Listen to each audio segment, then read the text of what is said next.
लेकिन आते ही बाबा साहब को नौकरी मिली।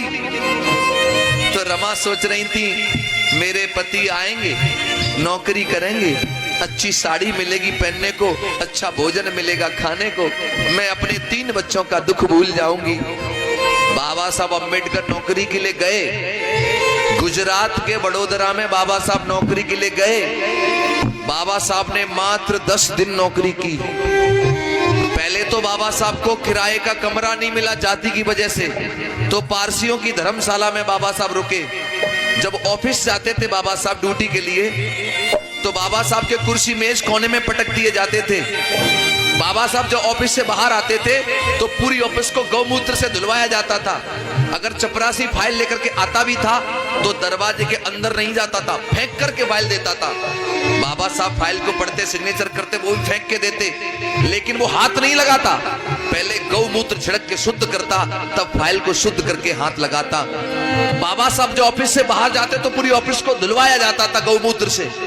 10 दिन गुजारे बाबा साहब ने ऐसे, और 11वें दिन लोगों को पता लगा कि डॉक्टर अंबेडकर धर्मशाला में रुकते हैं। तो कुछ लोग लाठी डंडे लेकर के आए और बाबा साहब का सामान रात में ही उठा के फेंक दिया। अरे डॉक्टर अंबेडकर, तुमने धर्मशाला को अपवित्र कर दिया, तुमने इसको दूषित कर दिया। बाबा साहब ने कहा मुझे आज की रात रुक जाने दो, मैं कल दूसरी जगह अपना सामान शिफ्ट कर लूंगा, लेकिन आज रुक जाने दो मुझे। उन्होंने एक नहीं मानी, बाबा साहब का सामान फेंक दिया। उसी रात बाबा साहब अम्बेडकर ने कसम उठाई कि आज के बाद मैं जिंदगी में कभी नौकरी नहीं करूंगा। मैं जब गवर्नमेंट एम्प्लॉई अधिकारी हूं, तब ये लोग मेरे साथ ऐसा व्यवहार करते हैं जातिवाद का, तो मेरी समाज के साथ क्या क्या करेंगे ये लोग। बाबा साहब ने कहा आज के बाद मैं अपना पूरा जीवन अपनी समाज के उद्धार के लिए, कल्याण के लिए लगाऊंगा। अगर मैं अपनी समाज को गुलामी की जंजीरों से आजाद नहीं करवा पाया तो मैं खुद अपने आप को गोली मार करके हत्या कर लूंगा। ये बाबा साहब ने तुम्हारे लिए संकल्प ले लिया। जब उनकी पत्नी को पता लगा कि बाबा साहब नौकरी नहीं करेंगे तो क्या हुआ, जब बाबा साहब ने मना कर दिया मैं नौकरी नहीं करूंगा, समाज सेवा करूंगा, तो उनकी पत्नी ने अपने आप को समझा लिया, साहब जैसी तुम्हारी इच्छा। अब बाबा साहब जब नौकरी नहीं किए तो परिवार बाबा साहब को चलाना था, रोजी रोटी के लिए जरूरत थी पैसों की, तो क्या किया बाबा साहब ने सुनो। जब वकालत करने लगे, कोर्ट में जाने लगे, तो पूरा दिन माताओं बहनों बैठे रहते थे अपने बस्ते पर। कोई भी दुजायती केस लेकर के नहीं आता था। 1-1 रुपए के लिए बाबा साहब मोहताज हो गए। परिवार कैसे चले? उन्हीं गरीबी के दिनों में, गर्दिश के दिनों में माता रमाबाई की कोख से एक बेटे ने जन्म लिया। एक बेटे ने जन्म लिया तो बाबा साहब के घर में जब बेटा आया तो बाबा साहब ने अपने बेटे का नाम रखा राजरतन। क्या रखा? राजरतन। इतना प्यारा बेटा था बाबा साहब का राजरतन। गोदी में लेकर के बाबा साहब अपने बेटे को लाड़ करते थे, प्यार करते थे। अपनी पत्नी को कहते थे सुनो रमा, ये मेरा बेटा राजरतन देश की गद्दी पर राज करेगा। तो रमा बड़ी खुश हो जाती थी। होनहार प्यारा बेटा, सबसे प्रिय बेटा था बाबा साहब का। और बाबा साहब अपनी किताब में खुद लिखते हैं, बाबा साहब का बेटा राजरतन 10 महीने का हो गया। बड़े दुख भरी कहानी है, बड़े दर्द भरी घटना है। बाबा साहब एक दिन कोर्ट में हैं। रमाबाई घर में अपना झाड़ू पोछा जो भी कर रही हैं। रमा बोली मैंने बहुत देर है कि अपने बेटा नहीं लिया गोदी। तो जाकर के देखा तो बच्चे का बदन तप रहा था। बहुत अचानक, एकदम अचानक बच्चा बीमार। रमा घबरा गई, थर-थर कांपने लगी। रमा ने एक व्यक्ति को बुलाया, अरे आओ मेरे साथ जी के पास चले जाओ, जाकर के उनसे कहना पता नहीं बेटे को अचानक क्या हो गया है और बेटा बहुत बीमार है। एक व्यक्ति माता बहने दौड़ा साहब के पास गया, कहने लगा बाबा साहब तुम्हारा बेटा बहुत बीमार है। रमाबाई ने ये कहा है कि साहब जल्दी से आए, पता नहीं बेटे को कुछ भी हो सकता है। बाबा साहब ने जैसे ये संवाद कानों से सुने, पैरों तले जमीन खिसक गई बाबा साहब के। फाइलें समेटी बाबा साहब ने, एकदम दौड़े बाबा साहब घर गए। जाकर के देखा बच्चा बीमार, बाबा साहब ने अपने बेटे को गोदी में ले लिया और सीने से लगा लिया। माताओं बहनों, उस घड़ी ऐसा लग रहा था मानो बेटा पिताजी का इंतजार कर रहा हो। जैसे ही बाबा साहब ने अपने बेटे को गोदी में लिया और सीने से लगाया, उसी क्षण बेटे ने एकदम दम तोड़ दिया।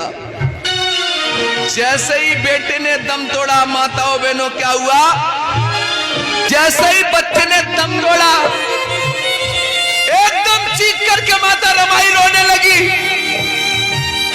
साहब अब तो बस करो साहब, बस करो साहब, बस करो।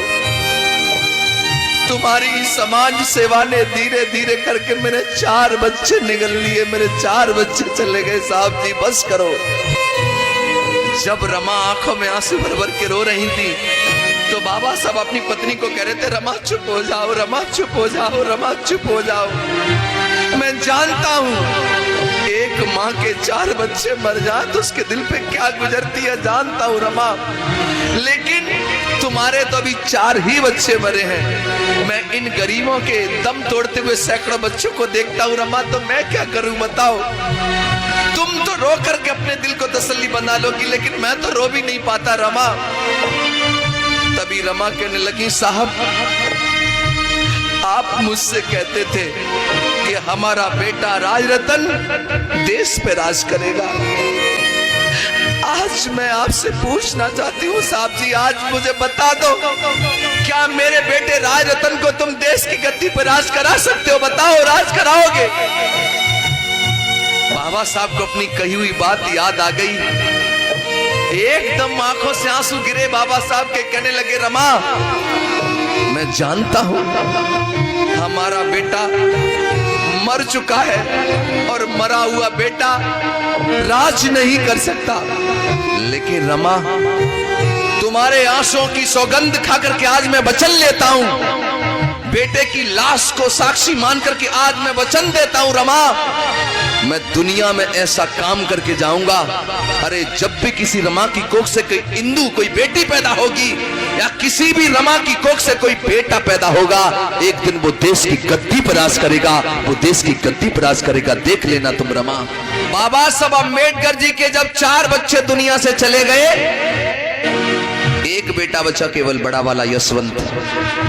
बाबा साहब अपनी पत्नी को जो वचन दिए थे, उस वचन के लिए बाबा साहब दिन रात संघर्ष करने लगे, मेहनत करने लगे।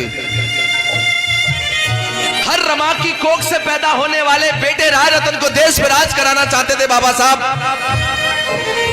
जब बाबा साहब तुम्हारे लिए संघर्ष कर रहे थे तो बाबा साहब पर जानलेवा हमला भी हुआ। बाबा साहब के रास्ते रोकने का काम किया गया।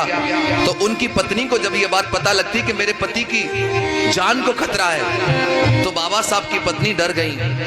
और माताओं बहनों, धीरे धीरे करके वो बाबा साहब अम्बेडकर की प्राण प्रिय पत्नी रमा बीमार हो गई। अब बाबा साहब तुम्हारे लिए भी मेहनत कर रहे हैं और अपनी पत्नी का इलाज भी करवा रहे हैं, लेकिन बाबा साहब अपनी पत्नी को ठीक नहीं करा पाए। और बाबा साहब की प्राण प्रिय पत्नी 27 मई का महीना 27 तारीख, 27 मई सन 1935 में 37 वर्ष 3 महीना और 20 दिन की होकर के सदा सदा के लिए बाबा साहब को छोड़ करके चली गई। 37 साल की उम्र में बाबा साहब की पत्नी छोड़ के चली गई। बाबा साहब को अकेले रह गए बाबा साहब, एक बेटा बचा।